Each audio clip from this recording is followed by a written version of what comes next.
What's up, Inkie peeps? It's Adele from Inkie Quill, and today we're doing the final actual colour in my colour journal. If you're a new Patreon peep, this is a journal that I have filmed exclusively just for Patreon, and I just look at colour and get all fun and swatchy and write down colour facts I'm a nerd that loves colour facts and just facts in general. I think, what do you guys think? I really enjoy this journal size and the actual journal. It's a Jane Davenport one, but I'm thinking maybe of doing this next year with just making it a random fact journal. So I could pick like an animal and write down all things about an animal, or a place and draw a little map and do facts about that place. Let me know if you like that idea, because I really like that, and it would make my nerdy textbook loving heart very, very happy indeed. So this is black and white. So I'm starting with white, and you'll notice, unlike all of the other ones, I didn't do a swatch page because, well, there just wasn't really much point. I think I only had white acrylic paint and a white paint pen. My page is white, and it would have looked a bit silly, so I just jumped straight into the facts. If you haven't watched any of these process videos, I think there's about 6 videos up, I think. If you go to the main Inkie Quill Patreon page, if you scroll down a little bit on the left hand side, there's a section that says featured tags, and in there it's got all of the different tags that you can look up. If you look up colour journal, they will all pop up so you can see them. Likewise, I couldn't really use my brush pen because of the white background. Admittedly, I could have maybe stuck down a darker coloured piece of paper and written with white pen over the top, but I didn't want to. I was just really enjoying where this journal was going, and I didn't want to interfere and do a different style of writing. I've really been enjoying just looking at just my black pen on the white background paper. So I'm going through, I added some washi tape, and I thought that picture was perfect. I'm pretty sure it was an article about foundations maybe, and because it was black and white, it looks like she has white paint all over her, so it just worked out really well. Once again, I'm cutting all of my information from this colour manual that I think it's called the Collins Colour Manual, I think, and I show that in the original colour journal introduction video, and I'm just writing down some facts about white. White was a colour that I actually didn't know a lot about, but I soon did learn lots of different facts. This came together really, really quickly because I didn't have a lot of images. Unlike, say, the last video, which was pink, I had lots and lots of stickers and washies and all sorts of bits and pieces, but here I was kind of just relying on these couple of magazine images that I found. I did go through my crafty stash of stickers and see if I could find anything, but everything it was either just a white background with text on the top, which would be hard to see, or it had other colours in it, and I really didn't want to compete with other colours, so decided to stick to these magazine images. Thought this girl just reclining, looking very comfortable, would be a great page divider, and then I just doodled some stars because I knew I didn't have that much information. I had a bit, but not that much. So now I'm just writing some more facts about white, and while I'm writing that, the time is ticking by. It's November, peeps, and November is when baby girl's arriving, so don't worry, I've still got a couple of weeks to go. She's not going to be born yet, and I know that because I'm having a C-section, so I know exactly when she is going to be born. So we're just getting the final bits put all together and getting everything in line. It's so different this time, I think, because I know what I'm expecting. With Arch, I hadn't held a newborn, or I know this sounds silly, I hadn't met a newborn. I think the youngest that I had ever met was like a 3-month-old, and I think I'd held a 6-month-old once. for like a minute. But other than that, I only know kids from about 3 years and up, if that. And so we were winging it. We definitely didn't know what we were doing and didn't know what to expect. So this time it's nice. It's nice going into it with a bit more reassurance that we got through Archie and he's turned out all right. So this one is just another learning experience to grow on from that. But yeah, so it's not baby time yet. I will definitely let you guys know when she is born, but I am staying for at least, I think it's 5 nights in hospital this time. Last time I was in there for less than 48 hours because I was in the public system and they needed beds, so I got kicked out. This time we're private, so I will be staying in hospital for a bit longer, which will be a nice recovery, I hope. While I've been blabbing on about Bubby, these pages are done and they're very text heavy, very text heavy. But I think by changing my font typography, I like the look of that second page where it has the 3 different types of my writing style.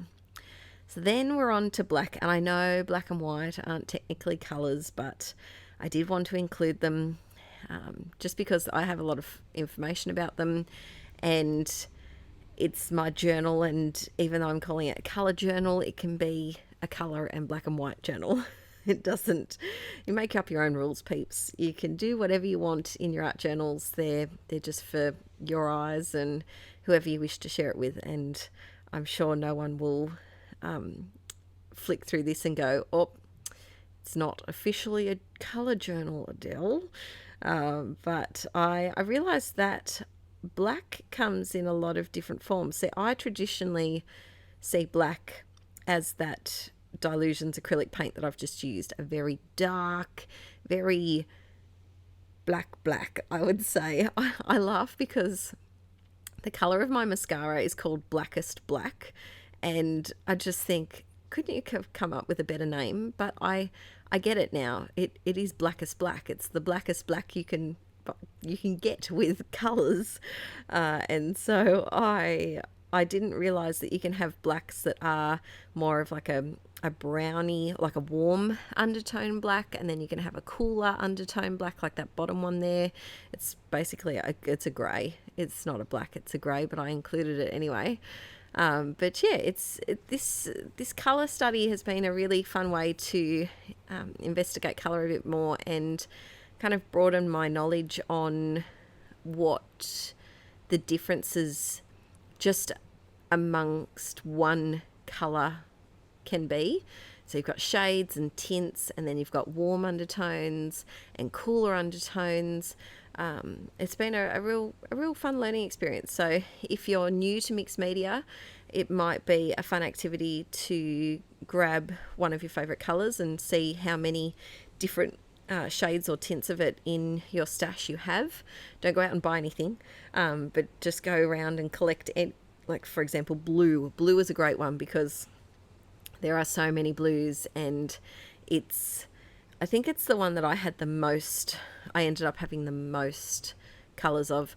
I also ran out of ATG, so I had to resort to other things, and I also had run out of glue stick at this point because I recently did a huge session working in my en masse journal, and I forgot to check if I had backup glues because it's something I usually have extra of in my stash just rolling around for a rainy day, but alas, my stocks were empty, so I was down to not a lot of adhesive when I did this page, which is another reason why I didn't include too many like magazine images and stickers.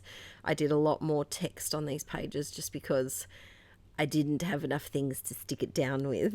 I also grabbed some washies from my stash. This was a really nice thick one. I think I got it from Felicity Jane quite a while ago, and then just some other little skinnier ones. If I had glue stick, I would have gone down and put some glue stick before sticking these down, especially with that Merry Christmas one. That is a very not great quality washi tape, and I have had issues with it falling off layouts and stuff before, so I probably will go back and very easily peel it up and then add some glue underneath as well.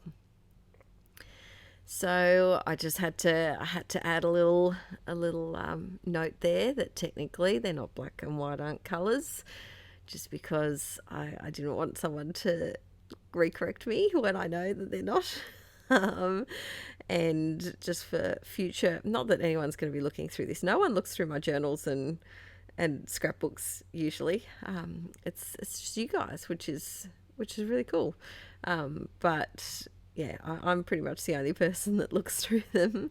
But I added it there just in case. So I'm working away here, and I am slowly working on the front pages of this journal. Thanks for your ideas in the previous, why did I put a T on the end of that? The previous colour journal pink video that I put up. I've been working on a few different things, and once I'm all finished, I will do a flip through here on Patreon. That won't be until next year. And I really, really want to start on that other journal with the facts. I think that would be very, very fun. Even if like maybe every 2 months, if we had a theme, and you could work in your journal, not specifically a fact journal if you didn't want to do a complete fact journal, but you could do a page in your journal if you do journaling about like your hometown or your favorite animal, or fruits and vegetables. You could pick one or pick some, and we could have like a theme every couple of months or so, and work on it all together. I think that would be a good time.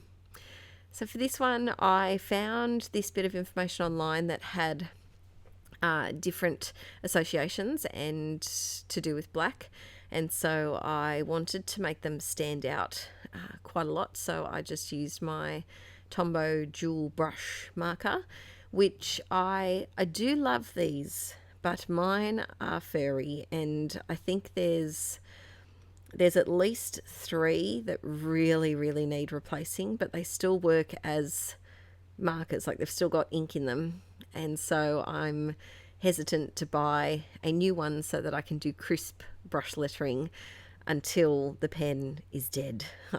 So I maybe I'll do some backgrounds or something that takes up a lot of pen space so that I can replenish. It's just my 3 most used ones, like a turquoisey one, a dark blue, and a hot pink, and a light pink actually. So I need to work on those. For this one, I added a little quote. I think it was from Wednesday Addams, which I thought was pretty fun, around this picture of, I'm pretty sure it's Naomi Campbell. And I really like the way that this is like the final colour page, because it's quite different to any of the other pages that I've done. It's very, I call this style very Tumblr, very angsty teen journal. And I love it. I absolutely love Tumblr style of journaling. And so that was the final page in my colours. So I think after this there might be 1 or 2 blank pages, but I haven't swatched any of my Liquitex acrylic inks yet, so I'm thinking of putting those on that final page possibly, because there's not enough space to do another colour, and even if there was, I don't know what colour I would do, because I don't have enough of brown or even gold and silver. I don't really have enough about them. So we'll see what happens. I'll update you next year with how this journal's going. Let's see. Yeah, so there's only, that last page isn't really worth doing. So there's 1 double spread. We'll see what happens. Thanks for watching today, peeps. Stay tuned for baby news in a couple of weeks, and I'll see you then. Bye.